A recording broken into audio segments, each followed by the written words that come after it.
Listen, so this Omen's the next Omen, since the last Omen, called the first Omen, not to be confused with the first Omen. It's a new prequel that premiered at a 6.6 on IMDb, and it's one where I had my AMC tickets at 5, so, after those trailers, that means it started at 6:06 p.m., and it's fitting for a franchise that's considered to be cursed from the start.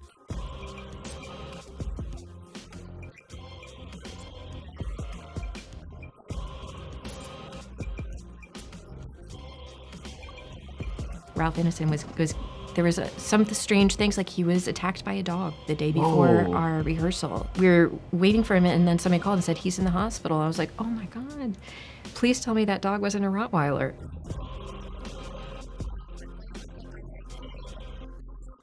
Man, I even went back to check out the posters that they were giving out, and oh my goodness. Approach to the film was that I do not believe that there is such a thing as a child of the devil. And that's what makes the series so interesting. I'll be covering the original and the new one, so I'll have timestamps for both, but I think that if you're up for a spooky back-to-back watch, I think they're pretty creepy, and I was pretty surprised with the dramatic stories that they both have. So, with a dash of holy water, a quick thanks to our video sponsor Rocket Money, and a big spoiler warning out of the way, let me explain. What in God's name are you talking about? Your son, Mr. Thorne.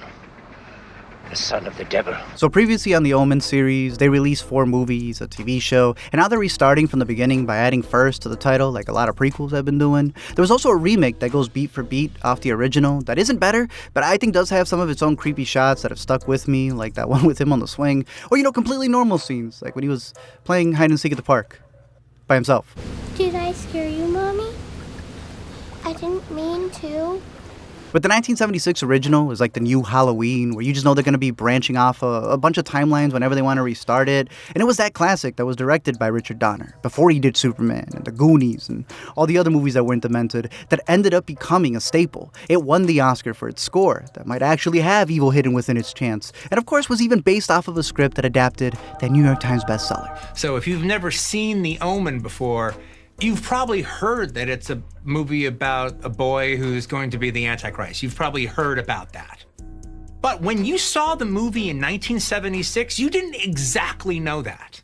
They didn't say that in the TV spots. Now, besides going by different names like Antichrist and Birthmark before, picking a good omen, it's interesting how they had played off things in the Bible that weren't really in pop culture, like the number 666. Supposedly, this is what made the fear of the Antichrist go mainstream, to the point that people thought the movie itself was haunted and was like a literal message from the devil. I don't believe a woman was violated by a jackal and she gave birth to the devil's child, but I do believe that in somebody's life, we all say, this is the worst day of my life, this is the worst moment's ever happened. Well, things happen and they accumulate. So whether it's the events in the movie or all of the accidents are happening outside of the movie, it's up to you to decide whether it's all a curse or just a coincidence. Do I have a choice? No.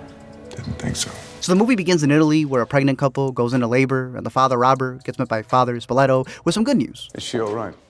She's resting. And then some bad news. And the child? The child is dead. The remake really kind of shows how goofy this whole intro is. But the spooky part is that this child was born on the 6th month at 6 a.m. in Rome of all places, and they immediately found an open couple who needed a baby and then pitched it as God blessing them with a child, to the point that God was even going to forgive the father Robert for deceiving his wife and not telling her. So he doesn't tell her. We then jump 5 years later where the ambassador and his wife Catherine are raising Damien, who's going on his 6th year, with more hidden sixes on his birthday cake than the Disney logo. Look at me, Damien. It's all for you. Now, mind you, I didn't realize that when the movie first came out, it wasn't being pitched as a demonic demon baby movie. It's like a Rorschach. You can see anything you want to see. If you're a religious fanatic and you want to see it that the devil is there and the devil wins, or the devil's fighting the good over evil, that's fine, you can see it. If you want to see it as a mystery suspense thriller, it has all those attributes. So knowing that the director and the writer were split on where the story was going to go, how ambiguous it was, I do think it adds to Robert's paranoia, because you're wondering if things are happening by chance or not, if things are just coincidences. But there's a certain point where there ain't nothing ambiguous about this. Look at me, Damien. It's all for you. Like even the puppets turn around. Immediately after losing an Annie, a new one appears before they can even hang up the help wanted sign, and this new lady is 100% a devil deacon. Mia Farrow even plays the nanny, Mrs. Baylock, in the remake, since she knows a thing or two about raising demonic babies. But this ungodly guardian is another reason why I think that Damien is clearly little Nicky. Where'd you find her? Yeah. I didn't find her. I assumed you found her. Father Brennan is another main character who also appears again in the new movie prequel, so he's in 2, but he gets involved in the original because he had helped that satanic group sneak into the church, and now he feels guilty since he's gonna die and receive eternal damnation. That's why he visits Robert at the embassy and warns him that he and his wife are in danger if he doesn't get rid of Damien, and then casually asks him to, partake in spiritual cannibalism. You must take communion, drink the blood of Christ, and eat his flesh. For only if he is within you can you defeat the son of the devil. I see. But even after all the prayers and all the warnings that he tries to do, he gets Hail Married by a pole in the end and meets his final destination. Eventually, Robert starts to question how Damien's never been sick, not realizing you can't catch a cold in hell. But then they notice a lot of weird things, like Damien's always convulsing when they pass a church, animals seem to always go crazy and even spread evil. The kid's even throwing a tantrum like he's possessed by demons or something, because I've heard about terrible 2s, but this boy has treacherous 3s, 4s, 5s. At 6, he's a literal devil child. He was about that high, and I was holding him like this, and he was kicking and screaming and scratching and everything, and he was a good kid. I would not have wanted him to be my own. Even at the zoo, he's monkeying around with the baboons, who then attacked him in the car. And if you think this looks like they're really getting attacked by baboons in a car, it's because they were really being attacked by baboons on camera. If there were anything wrong, you'd tell me, wouldn't you? Wrong? What could be wrong with our child, Robert? We're beautiful people, aren't we? Now, in my opinion, Kathy has it the worst. Poor lady knows that something ain't right with this boy, and even has the hunch that it's not hers. And the whole time she is right. She's had the whole staff in the house quit on her. She's being told she can't have other babies because of what Damien might do. And then before his 6th birthday, she found out it wasn't hers. She fantasizes that your child is alien, that your child is evil. She thinks that the child is evil? One day, Damien's riding down the hall like Danny when he fully pushes his mama off the balcony. And I love how the set was considered so cursed by this point that the actress didn't even look over the edge. She had them filming her falling by dollying her towards a wall. She did a standing up fall. She was not playing. Either way, the mom does end up in the hospital all crooked. Don't let him kill me. He dips. Then she does once that nanny pulls up on her in the hospital room.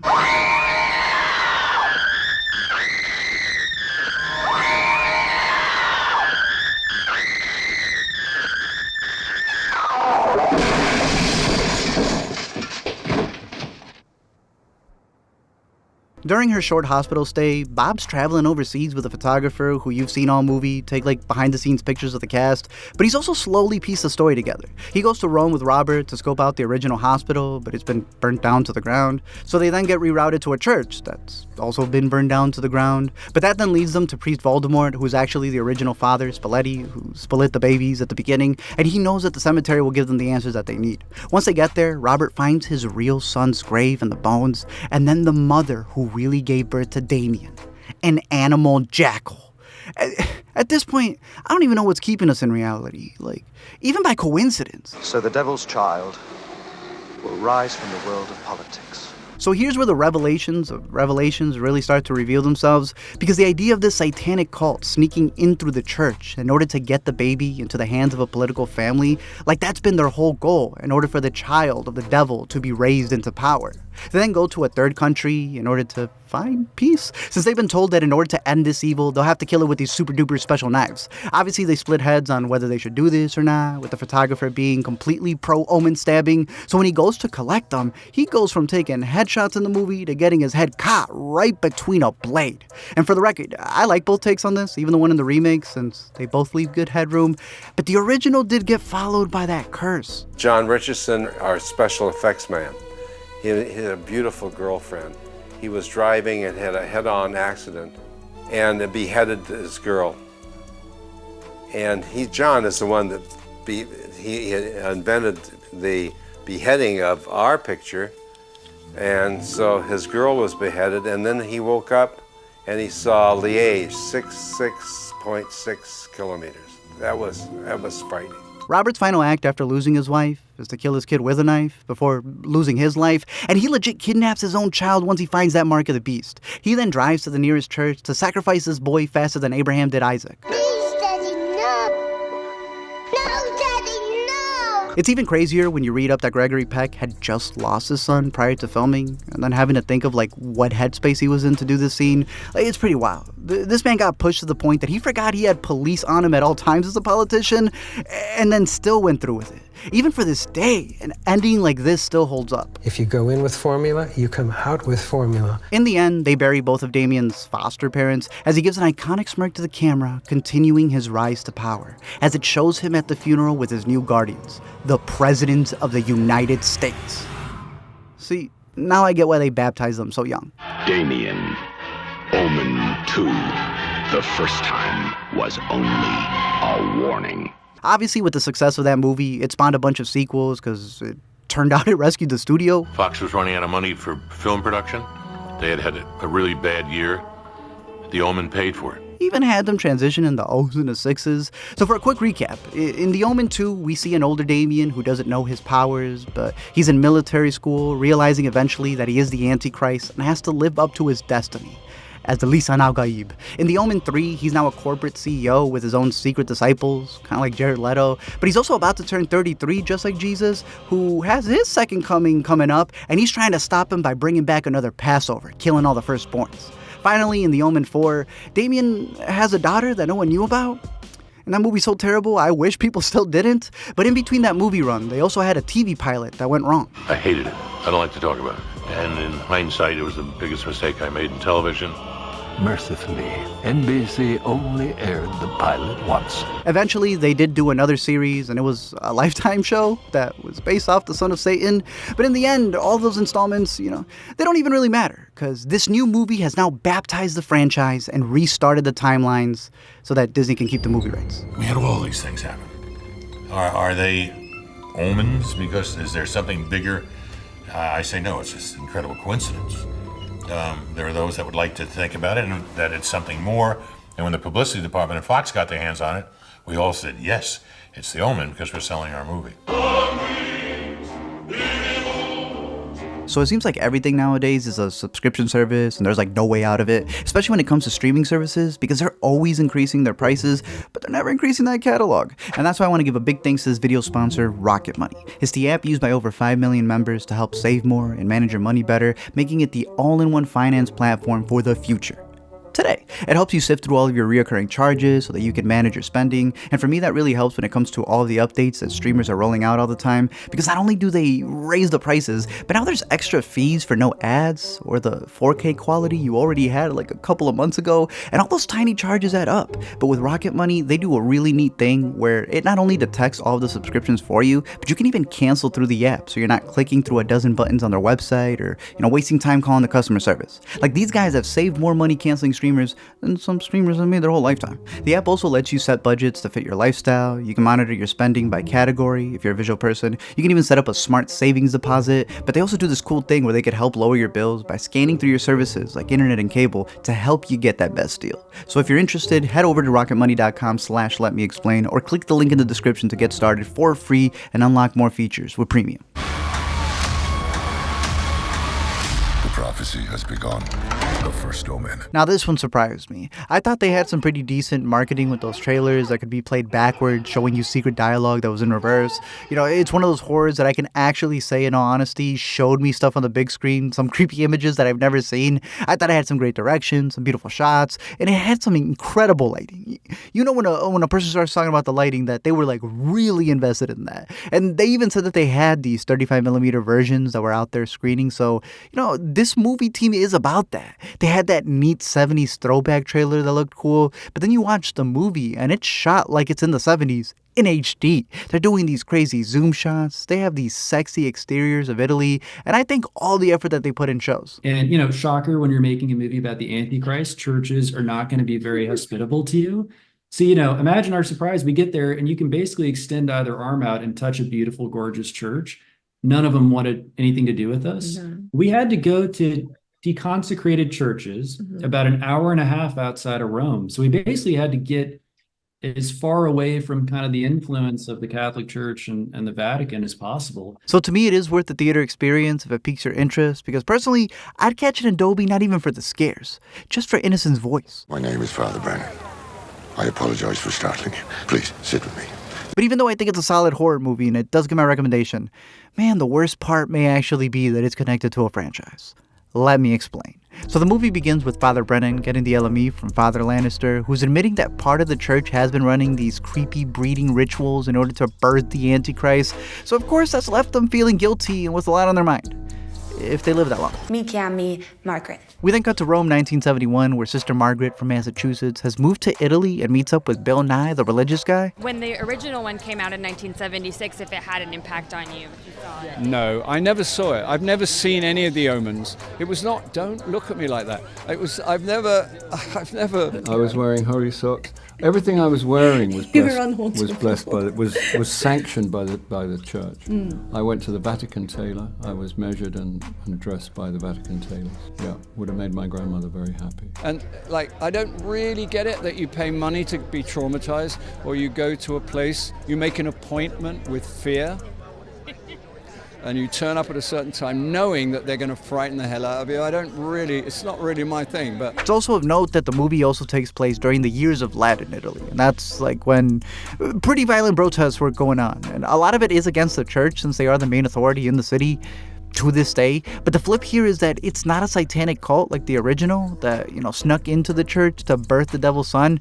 Now, this is the other 50% of the church that has decided to go a different way. The movie's half saying that there's no difference between devil worshippers and some church members, but it's also playing it both ways by helping the church have someone to blame for all the evil that's been spotlighted about them, and that way they can pin it on just the bad apples. These sisters will take good care of you. Spoiler alert, they don't. Where's Carlita? She's in the bad room. Why is there a bad room? Because some girls are bad. Carlita's one of the young girls in the church who's always kept locked up, and that's actually what connects Margaret to her, since she also had a similar version of an upbringing with all the visions and voices she was hearing, to the point that in her old church they treated her like a problem child. I see things. I can't tell if they're real or not. But the older sisters, they're not having none of that. Carlita suffers from a touch of madness.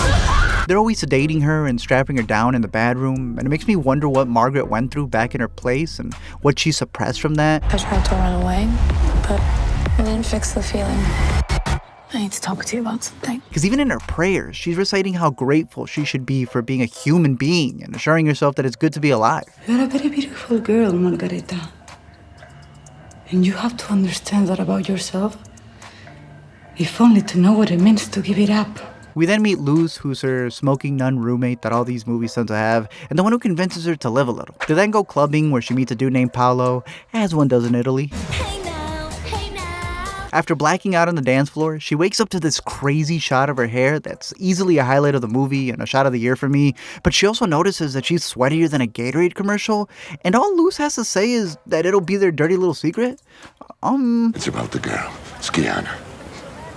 Carlita? You must be very careful, Margaret. We then get this scene that's the horror moment of the movie easily. For whatever reason, they strap down one of the sisters in this birthing clinic that has a bunch of see-through windows for anyone walking down the hall, and they show some of the creepiest shots in the movie. There's especially this one shot that YouTube will never let me show you, but during this scene, no lie, the exit sign started flickering at my theater, which definitely had me mumbling an extra prayer under my breath, because even Margaret, our main character, faints the moment she sees a demon hand come out of this nun's bun. I have a jackal penis. It's not disguised, it's a penis, and none of those were NC-17 moments for the ratings board. What it was originally was just this frontal shot of the vagina, and then a hand emerges.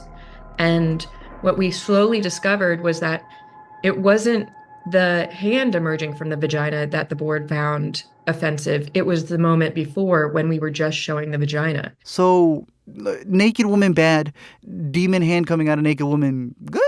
Who's on the MPA board? Bunch of... You don't have to be afraid. God has great plans for you. This child is his way. The next scene doesn't let up, since it's what they used in the trailers, and that's having all the girls playing Ring Around the Rosie when boom, a nun falls down. So they go from being gaslit to gaslighting themselves. It's all for you.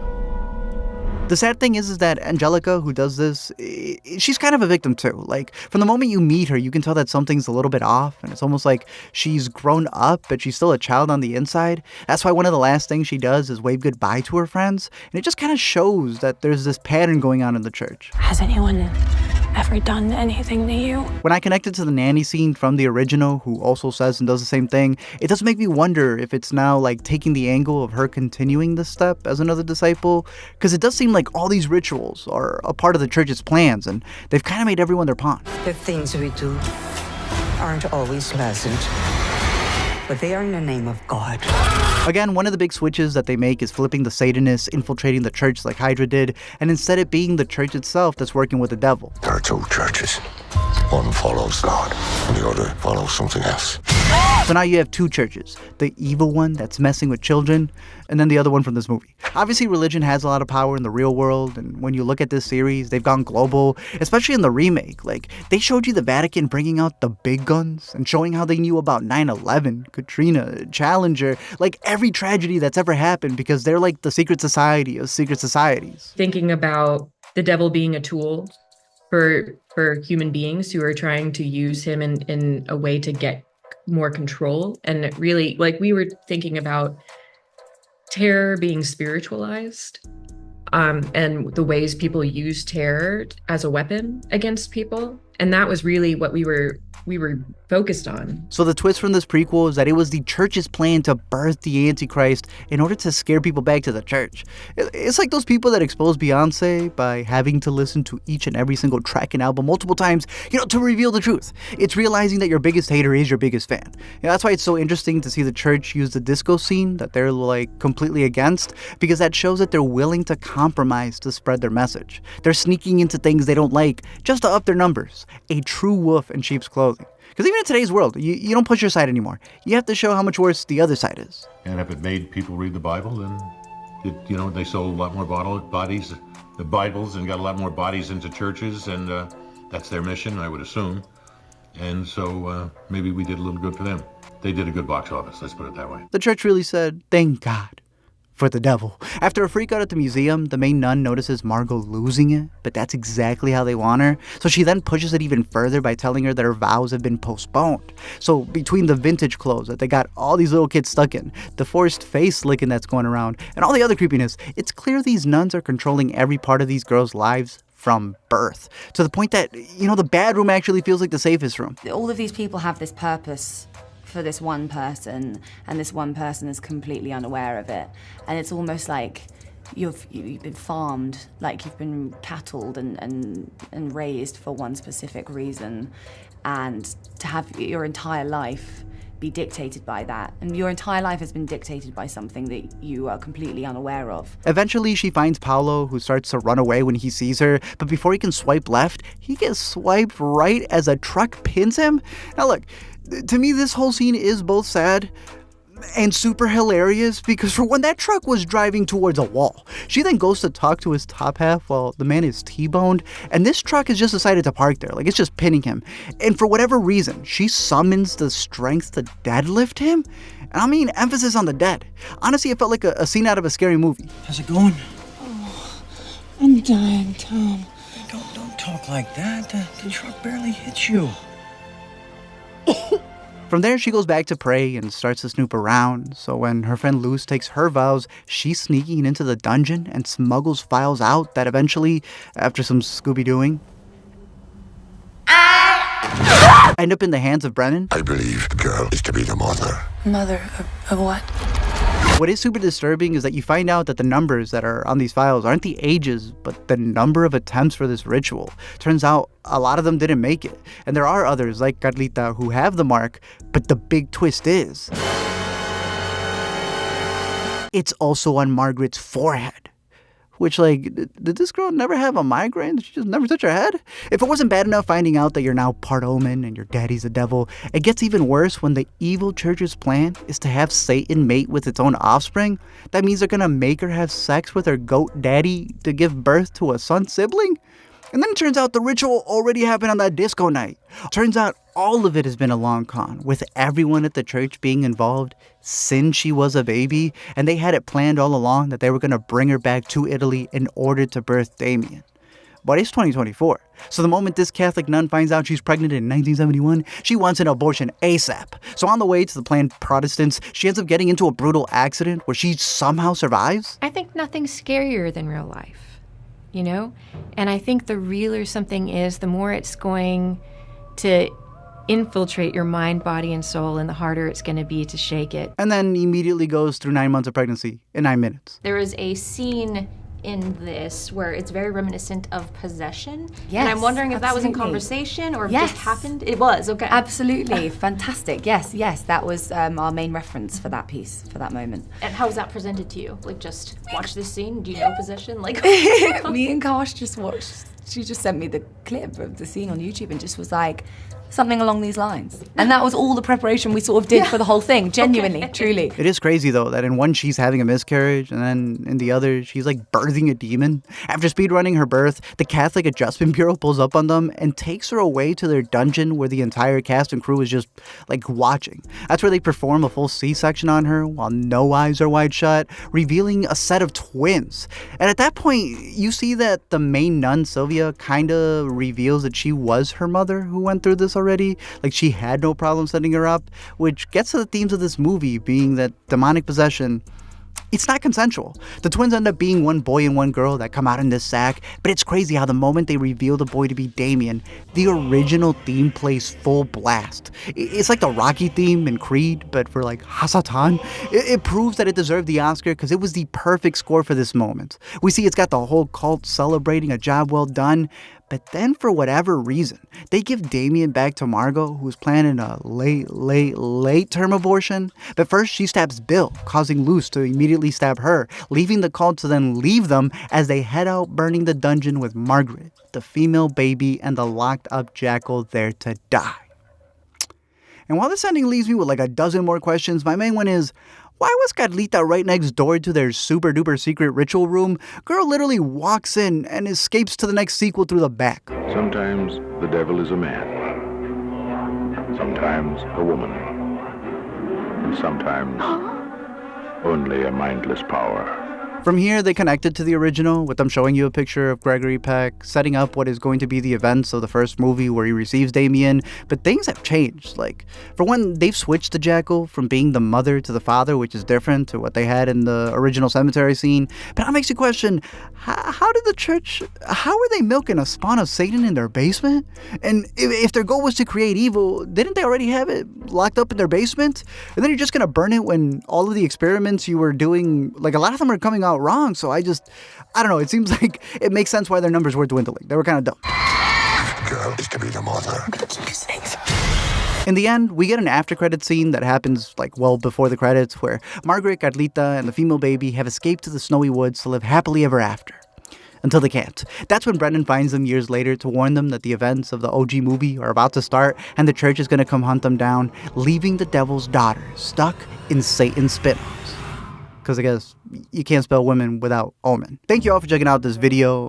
Let me know, is the devil real? Leave your testimony in the comments, anything that you have to witness for down below. And again, a big thanks to Rocket Money for sponsoring this video, because Jesus saves, and now so can you. But truly a big shout out to them, because if the MPA was rough, like I was describing with this movie, man, YouTube censors are even pickier. Like, they'll claim me off a poster, but I am curious to know your thoughts on this franchise, especially with this prequel, because I think it is a solid horror movie, and it sucks that like it's stuck within the franchise lore, because I want this director to do some original stuff. I think they have a really unique vision. I'm just worried to see where this lore is going to go, because that jackal, I know it was like the name for the prequel movie when they were like still on set working on it. I'm curious to know people's theories, because the jackal has left me with more questions. I think it's going the opposite way of what Donner's original version was, but that doesn't mean it still can't be interesting. It's just they definitely are solidifying which way they're going with it. But speaking of the original, I even went down a little rabbit hole with the original writer, David Seltzer, who I thought was kind of interesting because this dude kind of invented the novelization of movies. Like when they make they have the movie, but they turn it into a book. Like he beat the premiere of the original film by releasing the story as a book, and that went to #1. The studio couldn't do anything because there was no contracts for things they didn't invent yet. The writer even said he's the one who inspired Tarantino to do his novelization of his movie. So seeing him also get full writing credit on the remake for The Omen is where I started digging even deeper, because that man had, he didn't even touch the adaptation to that script and got the actual writer who adapted it bumped off. He got sole credit. So when I started observing his career, I saw that happened to him on Willy Wonka. I had no clue what I was doing, but I had to write intros for musical numbers that were already being done and outros for those musical numbers. And it was a baptism by fire. David Wolper said, "You can't get your name on the screen, but what I will do is produce your first screenplay," which he did. Other than that, let me know what movie recs you have down below. And until next time, don't forget to comment, like, and subscribe, or Damien will visit you this week.